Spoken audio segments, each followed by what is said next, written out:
Tak? Dzień dobry, z tej strony Stanisław Lem. Nie wierzę.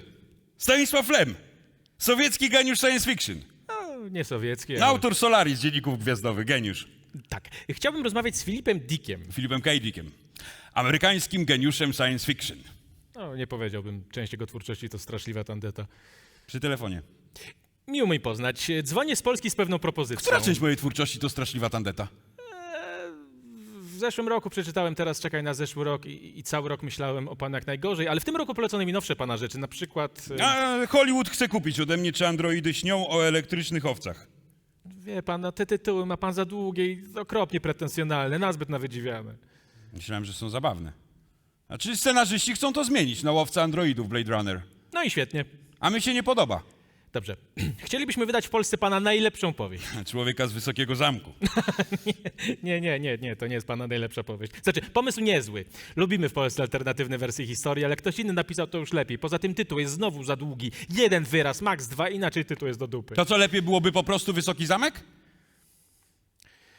Być może. Chcielibyśmy wydać powieść Ubik. Ubik. Bo tytuł jest jednowyrazowy.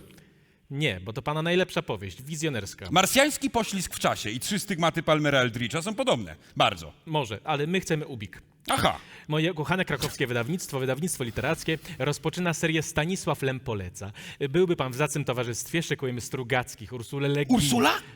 Ha, kocham Ursulę. Co to za klasa, co za kobieta. Co za wyobraźnia. No, więc publikacja za oceanem, tak? No, cudownie. Świetnie. A czy nie zgadzam się. Słucham? Jakie otrzymam wynagrodzenie? To zależy od nakładu. A jaki będzie nakład?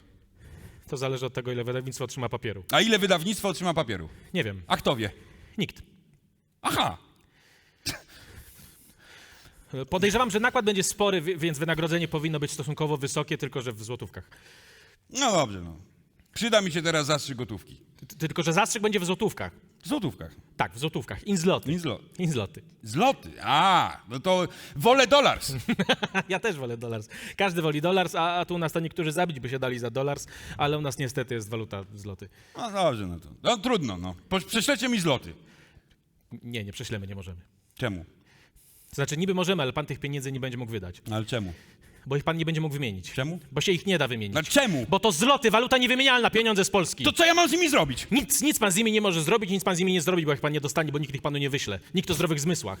Bo jak nas zapytają, po co wysłaliśmy złotówki do Stanów, skoro nic się tam za nie da kupić, ani nie da się ich nawet wymienić, to nie będziemy mogli udzielić sensownej odpowiedzi, nas wpakują za to do kicia. Co mam zrobić? Musi pan je odebrać osobiście. Osobiście. Tak, przylecieć po nie. To po co, jeżeli nie będę mógł ich zabrać z powrotem? Musi pan przyjechać i wydać wszystko na miejscu. Całe wynagrodzenie? Tak, jakaś średnia krajowa półroczna pensja. Jeśli wydawnictwo otrzyma dość papieru. Tak, Do wydania w kilka dni. tak. Ja tak zrobiłem w Czechach. Ciekawa zabawa. Przejeść można, przepić, przebalować. Autorzy latynoamerykańscy chętnie z tego korzystają.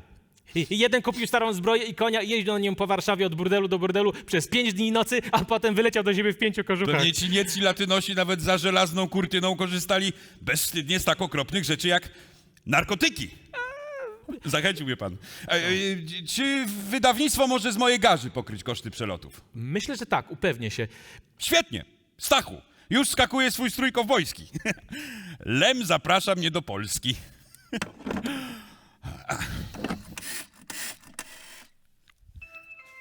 Halo? Cześć, mamuś. Cześć, synku. Cześć. Słuchaj, klawa sprawa. Dostałem propozycję za żelaznej kurtyny. Duży nakład. Bardzo intratna oferta z Polski. Zadzwonił do mnie sam Lem, wiesz, Stanisław. Także będę mieć pieniądze, znaczy duży nakład. To świetnie. No. Bardzo się cieszę. No to co, to może pożyczysz mi trochę póki co. Phil. Dobrze u mnie ostatnio, jestem czysty, nic nie łykam. Nawet tych moich pastyleczek się pozbyłem. A mój obecny związek to jest zdecydowanie bardzo poważna rzecz. Z John? Jaką John? No... A z John, John wyjechała przedwczoraj, teraz mieszka ze mną Andrea, znaczy Doris, znaczy Donna, Boże. Donna. A, Donna. Tak. Ta, z którą spotykałeś się po Jennifer. Nie, po Jennifer była Sandy. A Sandy nie była rok temu? No to była Sheila i to było lata temu, Jezu, no. Rok temu. Nie była jeszcze Linda i Mary, no to musiało być wcześniej. Jak wcześniej, to musiałoby się zmieścić w czasoprzestrzeni między Anną i Nancy. Nie, mamuś, tłumaczyłem ci przecież, że moje trzecie i czwarte małżeństwo płynnie w siebie przeszły. To musiało być po drugim, no. Czyli po pierwszym. Czyli tak, po pierwszym, po Kleo, mojej greckiej bogini. Moja zaprzepaszczona jedyna szansa na szczęście. A wiesz, że byliśmy tak dopasowani do siebie seksualnie? No dobrze, syneczku. Co u Tessy? Śpi, ciąże i ciąży. Ucałuj ją ode Dobrze, mnie. dobrze, ucałuję. Mówię ci, mamuś, że to jest moje ostatnie małżeństwo. Słowo daję. Dobijesz do 7 spokojnie, moim nie, 5 zdaniem. wystarczy. Piątka to jest bardzo dobra liczba. Połowa 10. No właśnie, to co, pożyczysz mi trochę? Phil, nie mogę i nie mam. Wiem, że masz! Dlaczego mówisz, że nie masz? Wiesz, że teraz wszyscy się na mnie uwzięli, harpie, wyrywają mi ostatnie kawałki wątroby. Prometeuszowi wyrywał sen. Dorothy, bo zrobię coś strasznego. Phil, przestań. Zrobię coś strasznego. Dorothy, coś serio strasznego. Co takiego? To jest tak straszne, że nie mogę powiedzieć. Okej.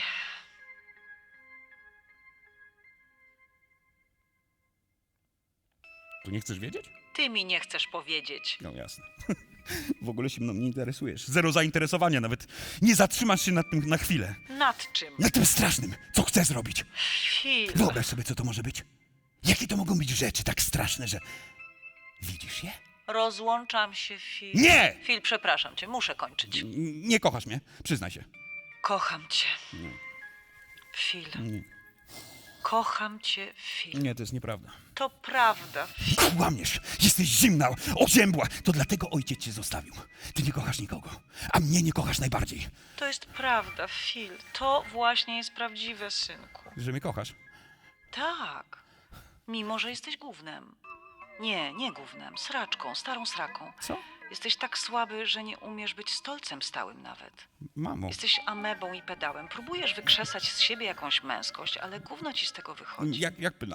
A Tessa, moje żony, te wszystkie kobiety, które przecież... Jakie kobiety? Te wywłoki? Oj, jesteś żałosny. Żałuję, że cię urodziłam. Trzeba było cię zabić zaraz po urodzeniu. Tak jak zabiłam twoją siostrę bliźniaczkę. Trzeba było cię zagłodzić albo ciepnąć o ścianę i mieć cię z głowy, ty mały chujku, ty głupi gnojku. Nie musiałabym wysłuchiwać teraz tego gówna wychodzącego ci z twarzy gównianej. Mózg z gówna, język z gówna.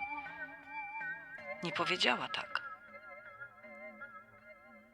Nie powiedziała tak. A jak? Twoja matka nigdy nie powiedziała do ciebie czegoś takiego. To kto to powiedział? Ty.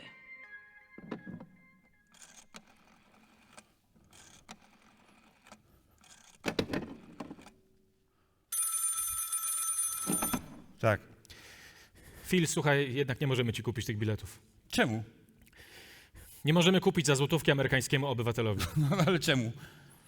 Ponieważ za złotówki możemy kupić tylko w polskich liniach lotniczych LOT, a nawet polskie linie lotnicze LOT nie sprzedadzą biletów za złotówki komuś, kto może go kupić za dolary. No ale to przecież wy kupujecie ten bilet.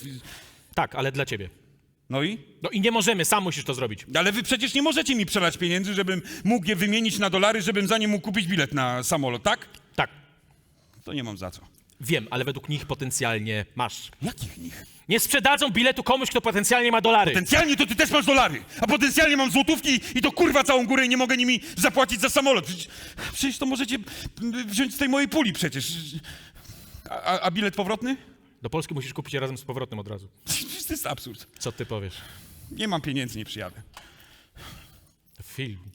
Książka poszła już do druku. Nie musicie mi zapłacić. Nie mamy jak! No musicie mi zapłacić, ta kasa mi się należy, jest mi bardzo, bardzo potrzebna. Przykro mi.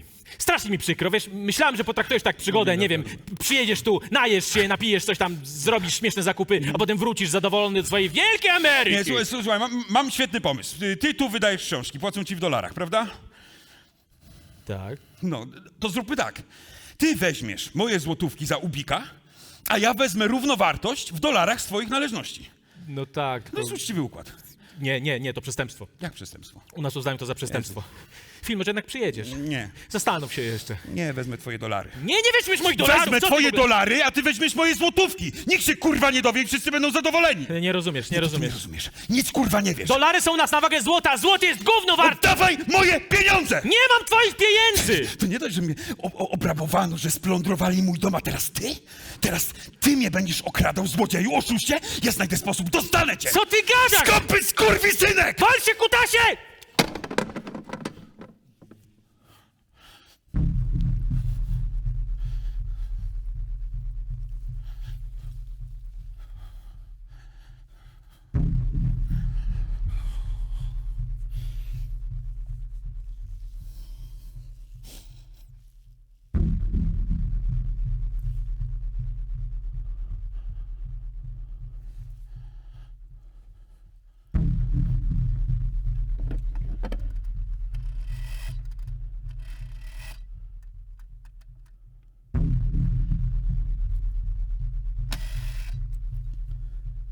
Halo?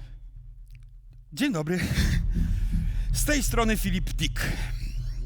Mam bardzo ważne informacje rangi międzynarodowej. Proszę mówić. No, więc jakiś czas temu skontaktował się ze mną niejaki Stanisław Lem, pisarz zza żelaznej kurtyny, twierdząc, iż pragnie wydać moją powieść w Polsce, bo ja jestem artystą, znaczy pisarzem science fiction, takie tam nic nie warte bzdury. Proszę tak nie mówić. Dobrze, tak. Proszę sobie wyobrazić, zaprosił mnie do Polski i próbował namówić na przyjazd celem pobrania wynagrodzenia w walucie niewymienialnej polskiej i wydania wszystkiego na miejscu w Polsce. To absurd. To samo mu powiedziałem, ale on naciskał. Ja myślę, że miało tam dojść do porwania mnie, omotania, być może prania mózgu. Ja myślę, że ten Lem jest sowieckim szpiegiem. Albo całą organizacją. Być może Lema nie ma. Być może cały ten Stanisław Lem nie istnieje w ogóle, ale był to tylko jeden z trybików tej krakowskiej fabryki, jakiś tam facecik, no bo co to za... Jakiś tam Stanisław. Bo co to za nazwisko? Lem?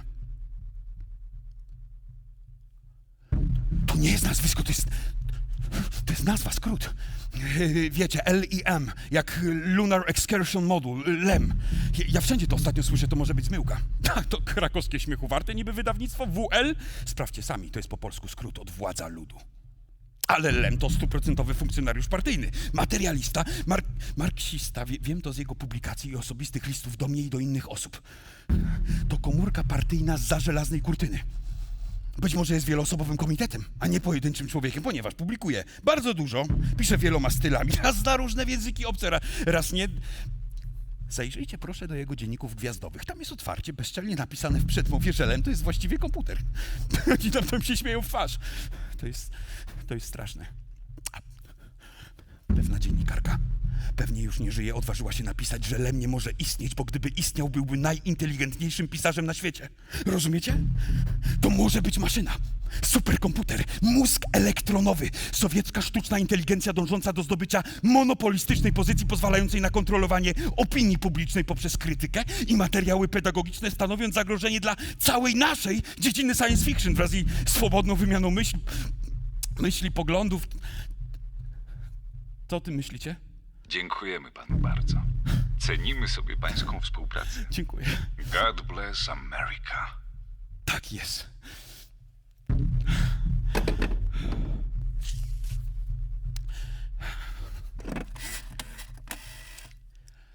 Halo? Chciałbym jeszcze nadmienić, iż niedawno ktoś mnie okradł. Cały dom splądrowany.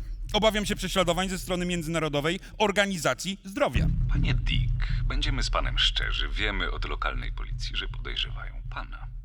Mnie. że sam siebie okradłem. To jest absurd. Niekoniecznie. Nie no, ja przyznam, ja jestem trochę szalony. Ale nie aż tak, ja nie mam rozdwojenia osobowości, to pewne. Nie ma pan. Uważamy także, że jest pan bardzo inteligentny. Naprawdę? Tak, i że okradł pan samego siebie, żeby zniszczyć papiery dla urzędu podatkowego. Fuck! O, kurwa.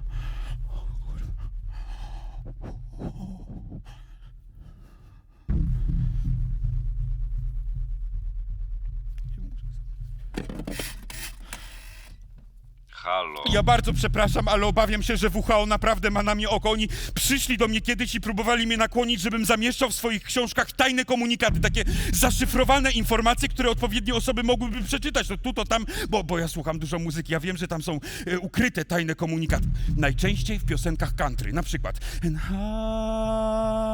I will always love you. Jest w piosenkach Davida Bowiego. Ja wiem, że Międzynarodowa Organizacja Zdrowia produkuje różne straszne rzeczy. Jej tajnym agentem jest Harold Kitsch, neonazista, który próbował mnie zmusić, żebym zamieszczał w swojej nowej powieści Kod Solarkon 6. Powtarzam, Solarkon 6. Ja oczywiście nie mam pewności, ale przypuszczam, że to jest nazwa kodowa nowego błyskawicznie zabijającego szczepu syfilisu. To jest robota dla was, tu nie chodzi o mnie, tu chodzi o naród, o cały kraj. To wszystko, panie Dick? Nie. Czy ma pan dla nas jeszcze jakieś rewelacje rangi międzynarodowej? Rosjanie atakują mnie telepatycznie. No tak. Ja staram się stawiać opór, dlatego organizują na mnie zamach. Szykuje go agentka KGB, niejaka Sadessa Ulma. Znacie? Sadessa Ulma. Ja przypuszczam, że to będzie jakiś zabójczy list albo telefon z szyfrem uruchamiającym mechanizm autodestrukcji. Albo przestawił mi mózg i stanę się ich agentem. To by im pasowało najbardziej, to wiem. Ten szyfr to będzie ciąg cyfr albo słów, jakaś liczba pierwsza, tego nie wiem. Dlatego to ja będę do was dzwonił, a wy do mnie nie dzwońcie. Rozumiemy się? Halo? Halo? Najwięcej witaminy ma gram amfetaminy. I to jest prawda, to jest fakt. Co to jest za szajbus? O, śledzą mnie, obserwują, obrabowują z rękopisów. Jestem przecież taki interesujący, taki niezwykły, jestem taki ważny. Zajrzałem za zasłonę świata, za firanę rzeczywistości. Wiem rzeczy, tajemnicze rzeczy, których zwykli ludzie nie wiedzą. Wiem rzeczy, które źli ludzie ukrywają. Jestem takim wybrańcem. Za górę Amfy spaliłbym Chicago, Paryż, Krym. Co to jest za świrus? Nie, przepraszam. Choroba umysłowa to nic zabawnego.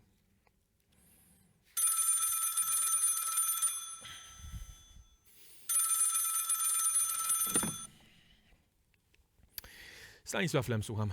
Nie musisz mi się przedstawiać. Przecież my wiemy o tobie wszystko, Żydłaku.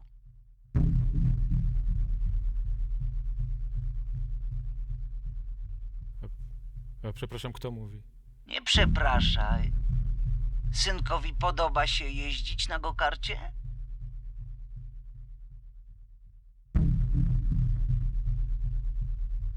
Tak. Tak? A ja myślę, że nie. Lepiej widzę niż ty w tych pinglach. Naprawdę jesteś kupa gówna, nie ojciec.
Ursula Le Guin, słucham. Dzień dobry, Stanisław Lem. Droga pani Ursulo, wiem, PRL to absurd i po czasie wcale się nie dziwię, że Dick zareagował tak, jak zareagował. Proszę się nie przejmować tym donosem do FBI. W dupie mam ten donos. Dzwonię, bo absurdem pogania. Nie możemy jednak wydać pani książki. Straszliwie mi przykro. Czarnoksiężnika z archipelagu przetłumaczył Barańczak, który jest teraz na czarnej liście. Jakiej czarnej liście? Naprawdę muszę to tłumaczyć? Nic nie rozumiecie w tej Ameryce? Wy nie macie swoich czarnych list? Na pewno macie, zawsze są jakieś czarne listy. Watykan ma swoją z książkami, z ludźmi zresztą też. Każdy z nas ma swoją osobistą czarną listę. Na mojej właśnie wylądowała ta zasrana seria, którą próbuję tu wydawać, która nie przynosi mi żadnych profitów. Nic z tego nie mam, rozumie pani? Oprócz nerwów, rzecz jasna. Wrzodów w żołądku i zatwardzenia w dupie od tego Dicka. Sprawa wynagrodzenia Phila Przyznam, trochę śmierdzi. Inni pisarze w innych polskich wydawnictwach podobno otrzymywali wynagrodzenia w dolarach bez problemu. Tak, w innych wydawnictwach, które dysponują bądź dysponowały taką możliwością, aż nie mam siły tłumaczyć zawiłości komunistycznego życia wydawniczego. Rozumie pan, że nie możemy tolerować takich sytuacji. Nie możemy, kto nie możemy? Wielu członków czuje się obrażonych. To znaczy, Diki kto? Właściwie wszyscy. Aha, Poza tym nie płaci pan składek. no nie wierzę. No ma pan ewidentnie coś z pieniędzmi. Ja mam coś z pieniędzmi? Ja mam coś z pieniędzmi? Ja mam w dupie pieniądze! I coś z dupą, ewidentnie. Stowarzyszenie jest zmuszone usunąć pana. A nie zesraj się już! Nie powiedział tak. Nie? Nie, tak naprawdę był bardzo uprzejmy, wręcz szarmancki. Zaproponowałam rozwiązania, a on przez pół godziny uroczo się wykręcał. Uroczo. No wiesz, nie przepada za podróżami tak naprawdę. Bywa w Berlinie, bo ma dosyć blisko, kupuje tam sobie zabawki i wraca do jednej żony i jednego dziecka. Rozumiesz, Phil, to twoje perfekcyjne przeciwieństwo. Ustatkowany racjonalista, domator versus hippies, narkoman, paranoik z 5 żonami i zaległymi alimentami. Wizja imprezy z tobą na twoim terytorium trochę go śmieszy, ale raczej bardziej przeraża. I ja mu się nie dziwię. A jak twoje samopoczucie, Phil? Też jestem domatorem. No tak. No mieszkam ostatnio z jedną żoną, z jednym dzieckiem. Żadnego KGB? Zabójczych listów? Nie. Iluminatów, reptilian, twórców chemtrailsów, komputerów psychopatów, bękartów Hitlera, smoków? Nie, no nic z tych rzeczy. Moje paranoje śpią. No to świetnie. Chociaż Tomasz Mann twierdził, że to iluminaci wywołali II wojnę światową. Naprawdę? No i wiesz, jeżeli jemu nie można wierzyć, to komu można? No, Żartuję. okej. No. I nic zupełnie cię nie gnębi? Nic a nic. Jest czyściutko. Naprawdę? Naprawdę, naprawdę. Patrzę sobie właśnie na moje śpiące dziecko, na mojego maleńkiego synka. I widzę to jako przyszłość. Znaczy widzę to sobą z przeszłości, sprzed powiedzmy 15-20 lat. Mam połączenie ze sobą dawnym. To jest tak, jakbym był 20-parolatkiem i widział siebie, 40-latka, który patrzy na swoje śpiące dziecko. Widzę przyszłość, która jest chwilą obecną i w chwili obecnej jestem w przeszłości, rozumiesz?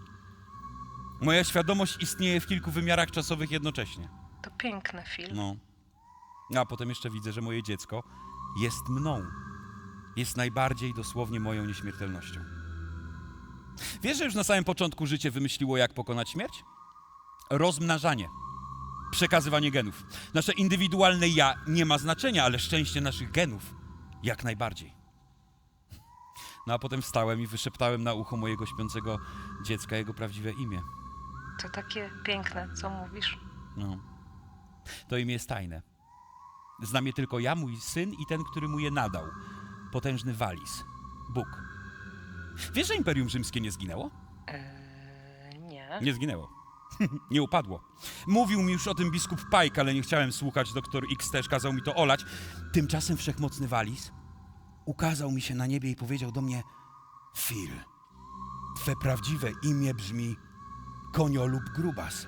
O, fu. A ja powiedziałem, tak, to ja.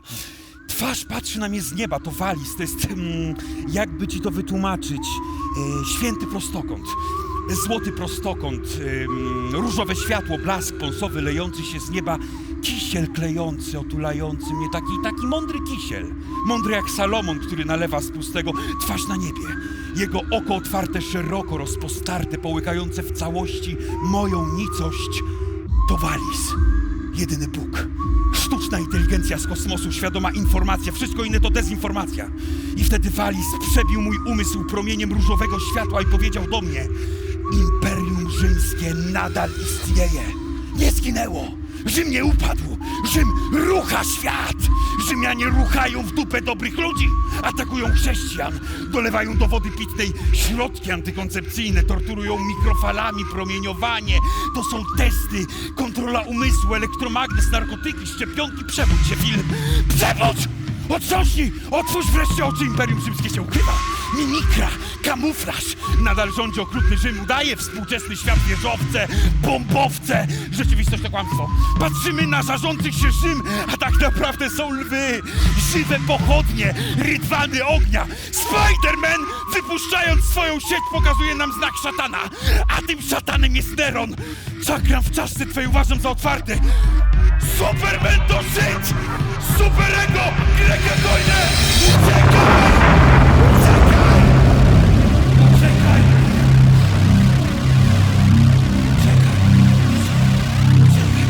Uciekaj, musimy uciekać. Musimy uciekać.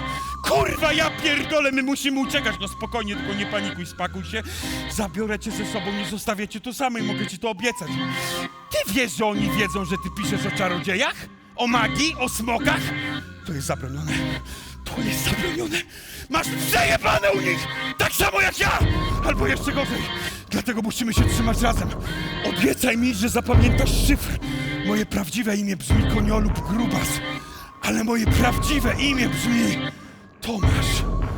This information is a weapon of mass destruction. This information is a weapon of mass destruction! O, wiesz, Ursulo, tak naprawdę ptak mówiący ćwir nie mówi ćwir. Ewolucja ukrywa prawdę.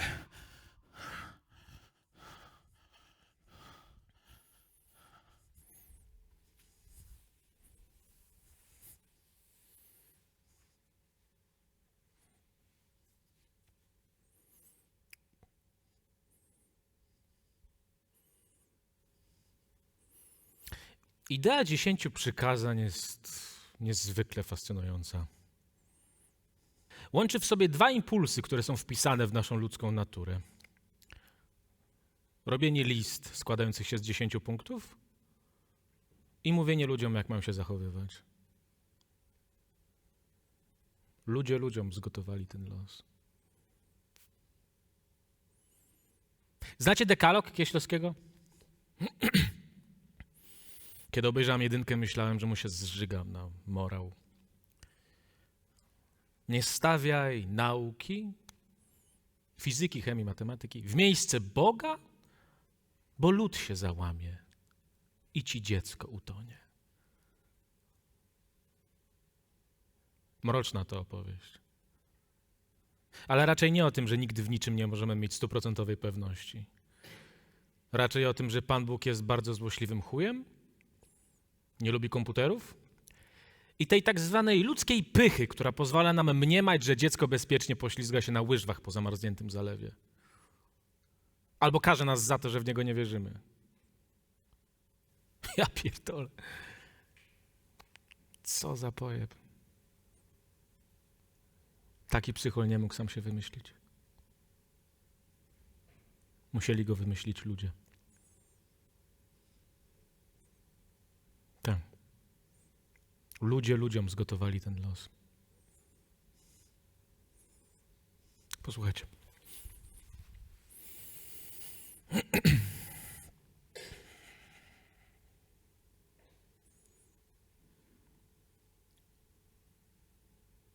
Wierni z uległością przyjmują nauczanie i wskazania, które są im przekazywane w różnych formach przez ich pasterzy.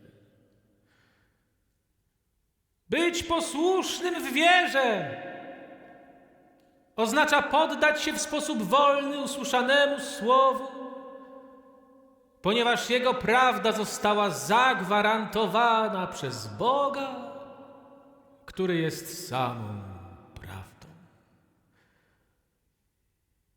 Wzorem tego posłuszeństwa proponowanym nam przez Pismo Święte jest Abraham. Maryja Dziewica jest jego najdoskonalszym urzeczywistnieniem. Wiara jest pewna, pewniejsza niż wszelkie ludzkie poznanie, ponieważ opiera się na samym Słowie Boga, który nie może kłamać.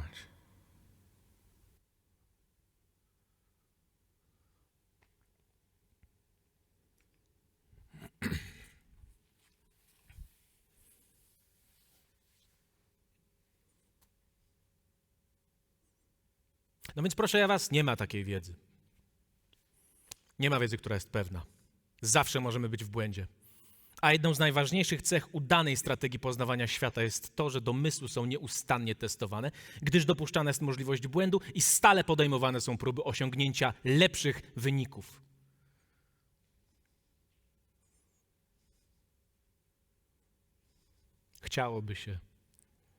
Chciałoby się żyć na stabilnej planecie przekonań, gdzie różne fragmenty naszego światopoglądu harmonijnie ze sobą współgrają, prawda? Jednocześnie chciałoby, przynajmniej niektórym z nas by się chciało, uniknąć czarnej dziury wiary, w której nasze przekonania stają się tak silne, że nie możemy od nich uciec, bez względu na to, jakie nowe informacje albo idee się pojawiają. To bardzo trudne. Tylko proszę nie mówcie mi, że nauka to też wiara, tylko w co innego. Bo są tacy, którzy twierdzą, że nauka opiera się na swego rodzaju wierze. Na przykład w rzetelność pozyskanych w wyniku eksperymentu danych. Albo w istnienie praw fizyki, których nie da się złamać. Jest to mylny pogląd. Częścią procesu badań naukowych jest formułowanie przypuszczeń. Przypuszczeń. Na przykład, że zmysły dostarczają nam z grubsza rzetelnych informacji o świecie. Ewolucja nie ukrywa przed nami prawdy, tylko filtruje dla nas informacje. Że proste wyjaśnienia są lepsze niż te skomplikowane. Chociaż czasem wydaje się, że Bóg, anioły, duchy, magia to najprostsze wyjaśnienie.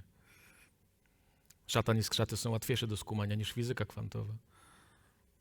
Że nie jesteśmy mózgami w słojach i tak dalej. To przypuszczenia. Nie ma tu miejsca dla wiary. Jest dla rewizji, nieustannych poprawek.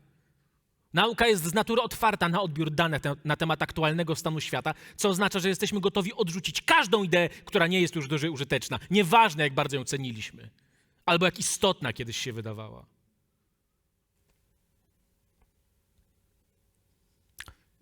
Wielu z was jest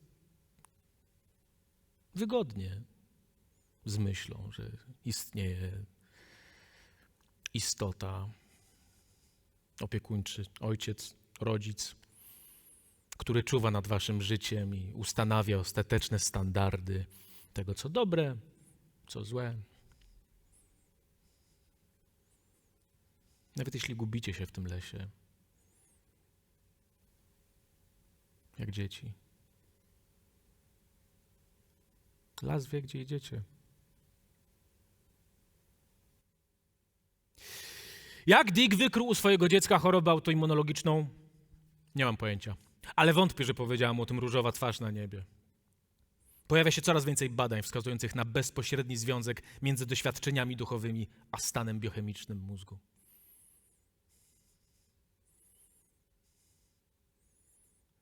Najtrudniej rozstać się z ideą życia po śmierci.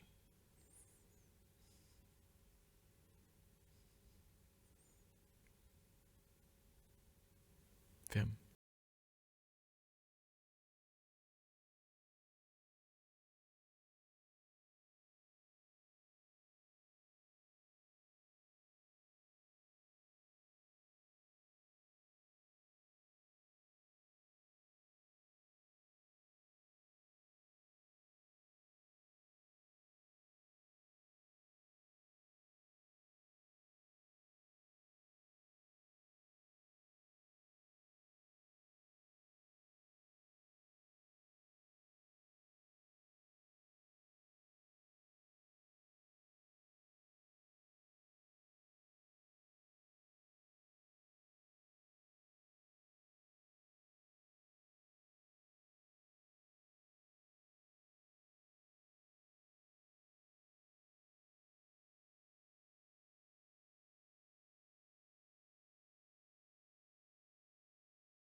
Straszyłeś mnie doszczętnie. O! Co? Nie. Mów, co to za plan sowiecki? Czy Związek Radziecki to także nieśmiertelny Rzym, żelazne więzienie? Dlaczego Ruscy chcieli mnie porwać? Dla kogo tak naprawdę pracujesz? No co za świrus, to świrus po prostu, zwariowany wampir! Zamknij się i mów, o co chodzi! Phil, słuchaj, mój angielski jest słaby, może coś pokręciłem, może źle mnie zrozumiałeś. Na pewno coś głupio powiedziałem, palnąłem. Rozbieraj się. Co? Zdaje się, że też jesteś tu ofiarą. Wrobili cię. Prawda? Wrobili w co? No Ruscy, Rzym, dezinformacja. No, rozbieraj się. Przebieraj, no. Mamy mało czasu. Phil, co ty robisz? Czemu znowu się rozbiera? O Jezu. No zakładaj to na siebie. To jest dla niepoznaki. W ten sposób ich wykiwamy. Jakiej niepoznaki? Phil, proszę cię. Nie mów do mnie, Phil. Jam jest chrześcijanin Tomasz. Okej. A ja?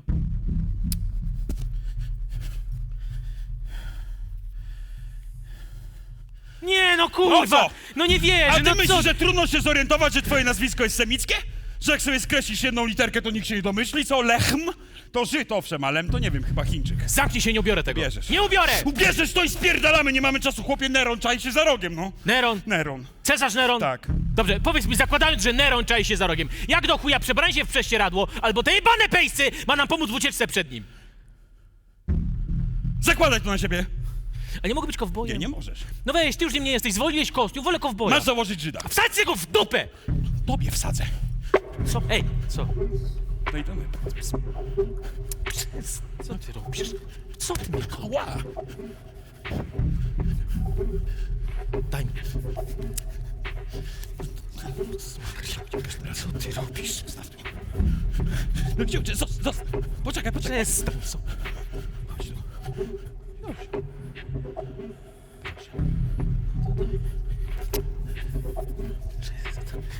Ała.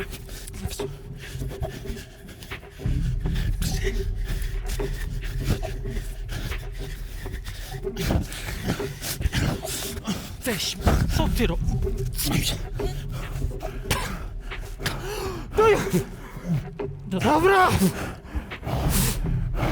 A już, no! Przepraszam. Chuj tam! Serio, przepraszam. Zamknij, kurwa ryj.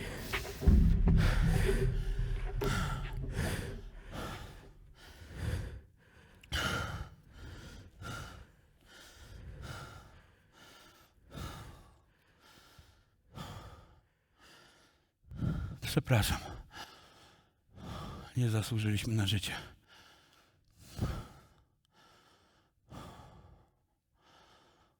Dlaczego my żyjemy, a oni nie? Zamknij się, proszę cię.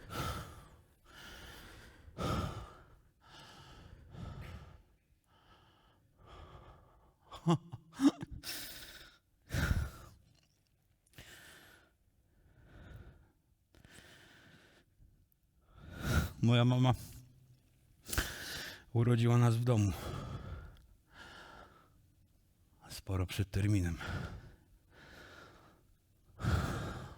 Było zimno.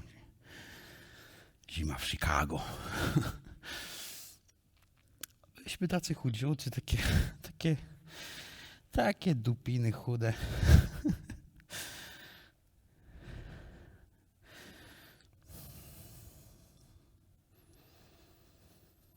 Mama nie miała dla nas pokarmu, a lekarz nie potrafił dobrać odpowiedniej dawki pokarmowej.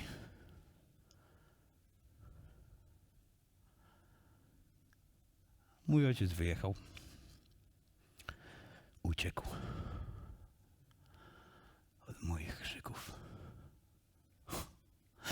A Jane tak podobno nie krzyczała, była cichutka.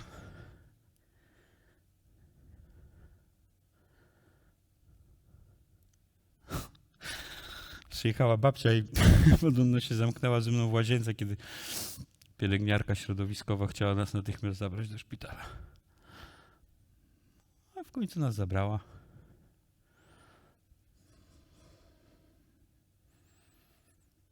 Moja siostra bliźniaczka umarła po drodze.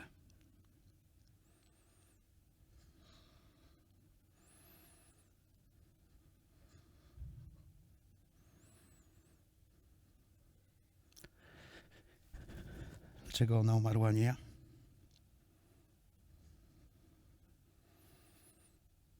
Dlaczego oni zginęli, a nie ty?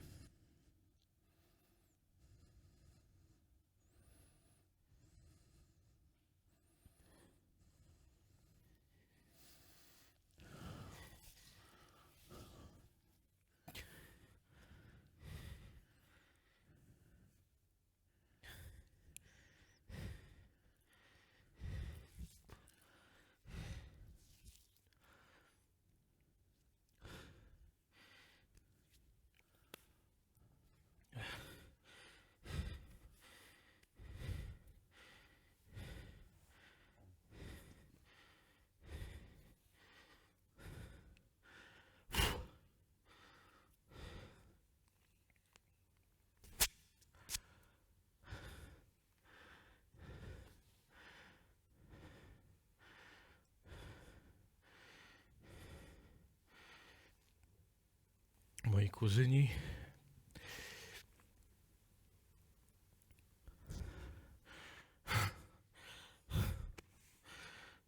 ciotki, sąsiedzi.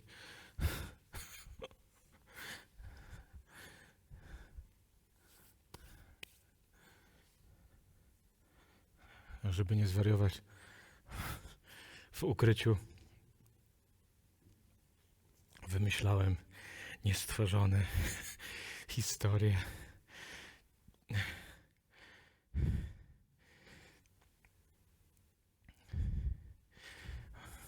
Moja matka i mój tata też musieli być wtedy w jakimś bezpiecznym miejscu. Po tej lwowskiej akcji to nie mogliby przeżyć.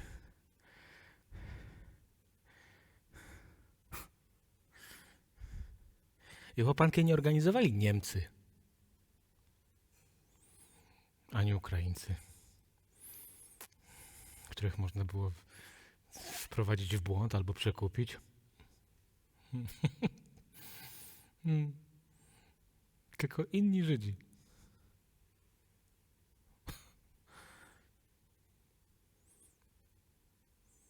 Inni Żydzi.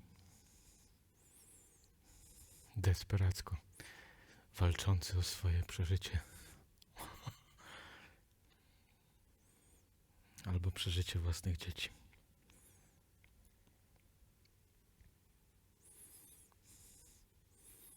Kogoś takiego nie da się przekupić.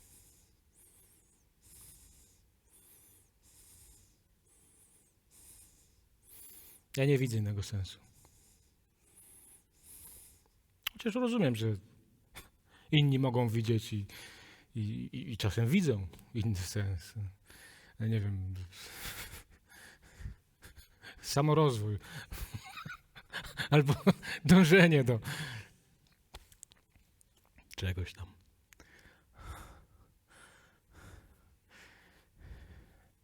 Dla mnie tylko bycie dobrym rodzicem się liczy. Chociaż to szerokie i może się w tym zawierać pragnienie, żeby zostać genialnym pisarzem, owszem.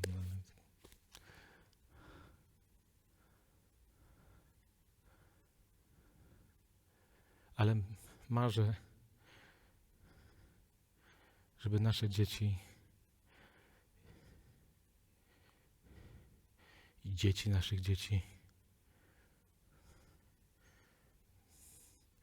były psychicznie zrównoważone.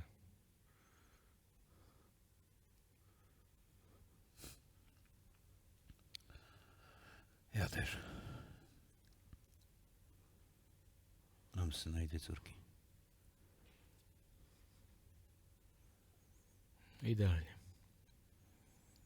No.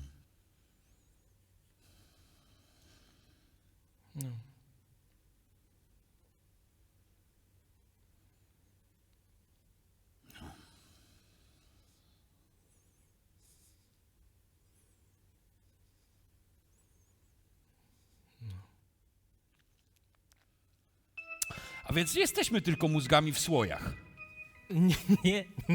Nie jesteśmy, nie. Nasza wiedza o ewolucji pozwala nam sądzić, przypuszczać z dużym prawdopodobieństwem, że to ciało wyewoluowało sobie mózg. To tak jakby powiedziało sobie, no dobra, nie mogę już dłużej używać kartki i ołówka. Muszę sobie kupić komputer z Excelem, bo już przestaję ogarniać. A co to jest? To są mózgi w słojach. Ale że żywe? Znaczy aktywne? Wiesz, że mam w domu prywatny agregat? To na wypadek, żeby przypadkowa przerwa w dostawie prądu mi ich nie zamordowała. Ja nie wierzę, one żyją. Oni, Łukasz, Mateusz, żyją swoje życia w swoim świecie. Ale ty nadałeś im imiona. Ewangeliści, oczywiście. Sami sobie nadali. Znaczy, uważają, że nadali mnie rodzice. To jest tak jak w tych twoich dziennikach gwiazdowych, jak u tego profesora. Korkorana. Powiedzmy mniej więcej, tak. Tylko tam były to jakieś skrzynie, a tutaj mamy swoje. Lepiej to wygląda i nie kojarzy się aż tak z trumną, ale technologia z grubsza ta sama. Taśmy perforowane. Ten mechanizm szpulowy wytwarza im cały tak zwany świat zewnętrzny. Kable, wbrew temu, co sądzą niektórzy, wcale nie muszą być złote. Ważne, żeby nie było zwarcie. Impulsy elektryczne robią całą robotę. Prawie. W końcu i w naszym świecie nie istnieje nic takiego jak kolor, zapach czy Ale dźwięk. czy oni teraz coś robią? No pewnie, tak, oczywiście. Łukasz jest filozofem przyrody. Zajmuje się popularyzowaniem nauki. U niego jest teraz rok 2019 i właśnie nagrywa jeden ze swoich programów teraz. Chcesz posłuchać? Da się? No pewnie. No dawaj. Podłączę głośniki, czekaj. Muszczki. Ja będę je nazywał pieszczotliwie muszczkami, natomiast oni to nazywają oczywiście cortical organoids, czyli organoidy, nawet nie tyle mózgowe, co korowe. Robi się to tak. Bierze się kilka milionów komórek, takich mało rozwiniętych, jeszcze niewyspecjalizowanych komórek macierzystych mózgu ludzkiego, i wlewa się je, 4 miliony mniej więcej oni podają, do takiego małego kubeczka, w którym to spędzi najbliższe 8-9 miesięcy. I oni tego mają całą masę i to hodują. Teraz mnie zaciekawiło, jak oni to właściwie hodują. I oni podają tak zupełnie boczkiem, że to jest zanurzone w takim ciepłym roztworze dwóch rzeczy głównych, dwóch ośrodków. Jeden się nazywa neurobazal, a drugi neuroplex. To jest sprzedawane laboratorium, które chcą hodować tkankę nerwową. Więc mamy tego typu organoidy i one się kąpią w tym płynie i rosną sobie przez 8-9 miesięcy. Co się po drodze dzieje? No one się różnicują.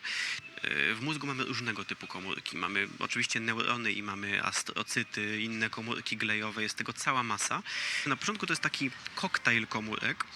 Natomiast to się zaczyna potem spontanicznie samo organizować w warstwy, zwłaszcza takie charakterystyczne warstwy kory mózgowej. A pośrodku tego są komórki progenitorowe. To są te, z których powstają nowe komórki układu nerwowego. Czyli powstał taki malutki organik, który pod względem anatomicznym jest takim, no właśnie nie tyle mini muszczkiem, to jest taki mini blok kory mózgowej. Ale ja na to będę mówił muszczki. I teraz co się w nich działo? To jest aktywność elektryczna, bo to jest najbardziej interesujące w mózgu. Do 2 miesięcy niewiele. Takie losowe strzelanie neuronów. Po 2 miesiącach pojawiły się takie występujące mniej więcej co 20 sekund takie oscylacje, czyli móżdżek siedzi cicho, cichutko i potem mniej więcej co 20 sekund takie przebudzenie. Fale i cisza. Co 20 sekund takie oscylacje. Od 4 miesiąca pojawia się stała mniej więcej oscylacja rzędu 2-3 Hz. Teraz gdybyśmy się przyjrzeli typowym falom mózgowym ludzkim, to 2-3 Hz to jest taka aktywność bardzo głębokiego relaksu, głęboki spoczynek, powiedzmy sobie. I od 6 miesiąca pojawiają się już takie nieregularne. I tu już mamy różnego typu fale. Mamy 2-3 Hz, 5, 7, 10, 15. To pięknie widać na tym wykresie. Ten zakres 15-20 Hz to już jest taka mniej więcej częstotliwość, jaką ma mózg mój w tym momencie. Mózg dorosłego człowieka, normalnie działający, ma ten taki szumek rzędu właśnie 20 Hz. I na końcu to pokażę jeszcze na tym chyba najbardziej przerażającym z wszystkich wykresów porównanie EEG, dlatego że oni robili normalne EEG tym swoim organoidom. porównywali to z, po pierwsze, EEG dorosłego człowieka i EEG wcześniaka. Oni szczerze piszą, że na tym etapie, na którym oni to rozwijali, czyli 8-9 miesięcy hodowania takiego muszczku, zaczyna to już budzić pewne wątpliwości etyczne. No co jest? A ten? A co jest? Mateusz, to żałosny i ciężki przypadek. Dramatopisarz, reżyser teatralny. Miał kiepski czas ostatnio. U niego jest teraz maj 2020, dość cyberpunkowo. Pisze sztukę o tobie. Naprawdę? No. Ale nie może przestać myśleć o swoim umierającym ojcu. A to w jego świecie się czyta moje książki? No pewnie, moje też. O, zobacz. Przed chwilą zamknął się w łazience i płakał, bo jego synek narysował dziadka odlatującego rakietą na Saturna. O, teraz opowiada, że nie dowcip. Dowcip, dawaj dowcip. Dawaj, czekaj. No, jest bardzo śmieszny, słuchaj. Pewien profesor wygłasza wykład w obronie solipsyzmu. Wykład jest tak przekonujący, że na koniec rozentuzjazmowani studenci rzucają się tłumnie na profesora i gratulują mu. Wspaniałe, zgadzam się z każdym pańskim słowem, krzyczy jeden ze studentów. I ja też, krzyczą inni. Na to profesor wzruszony. Bardzo mi miło to słyszeć. W dzisiejszych czasach tak trudno spotkać prawdziwych solipsystów.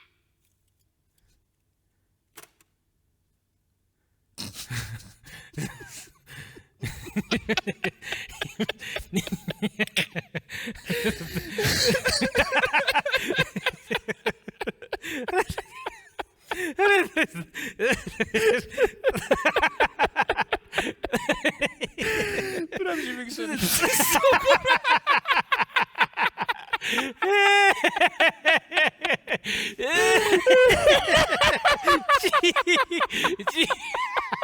Ła.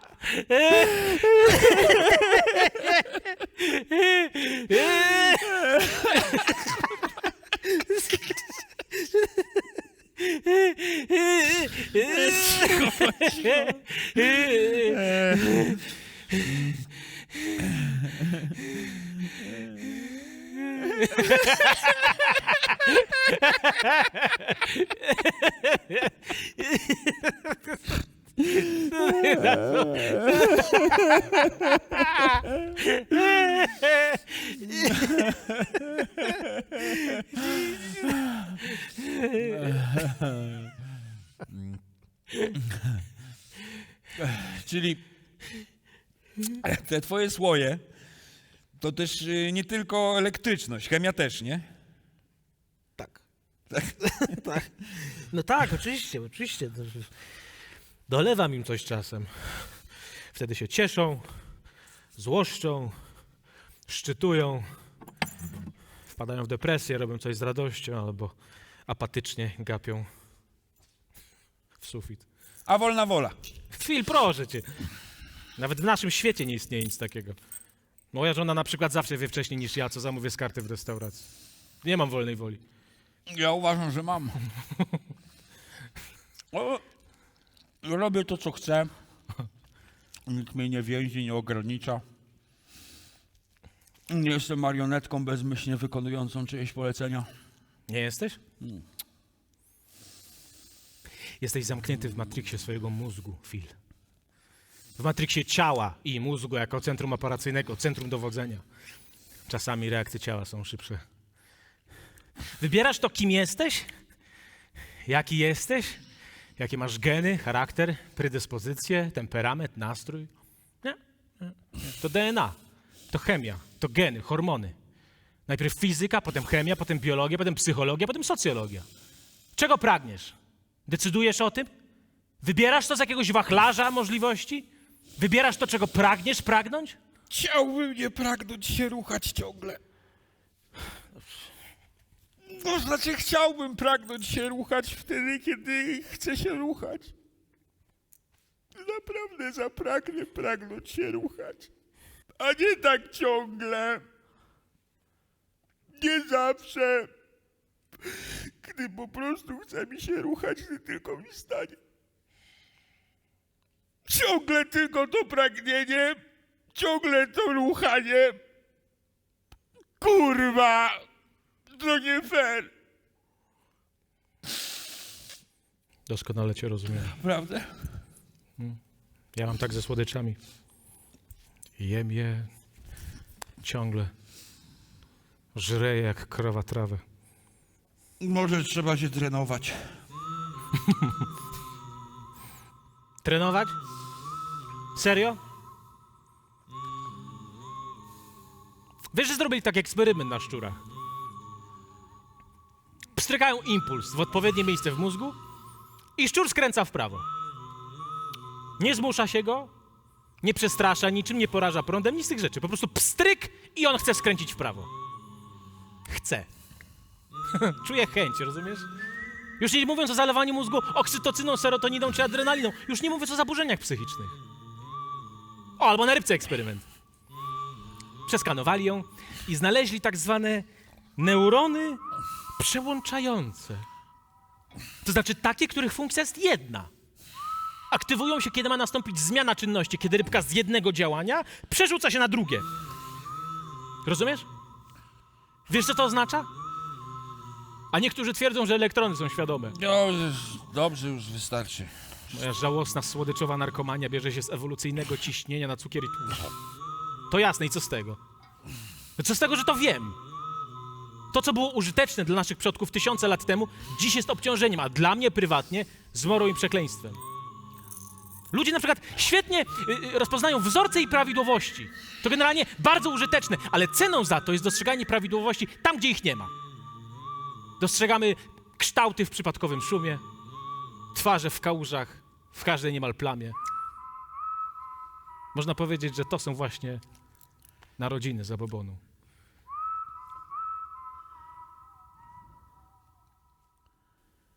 Phil, słuchasz mnie? Tu jest jeszcze trzeci słój. Kto to jest?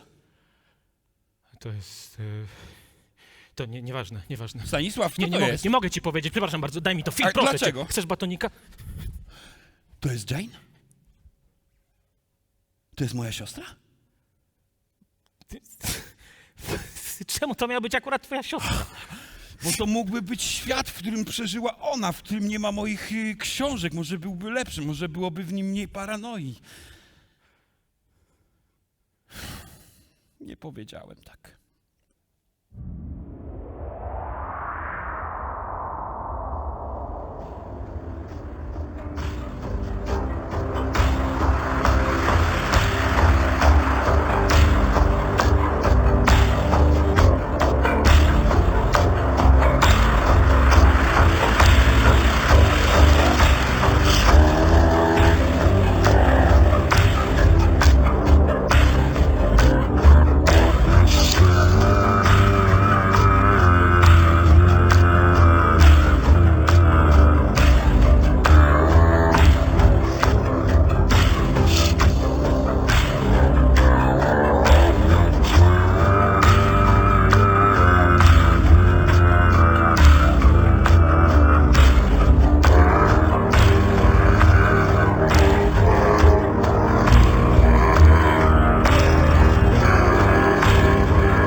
0 równa się 1.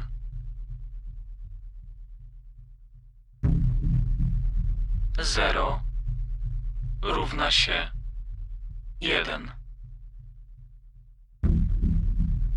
0 równa się 1. 1 równa się 0.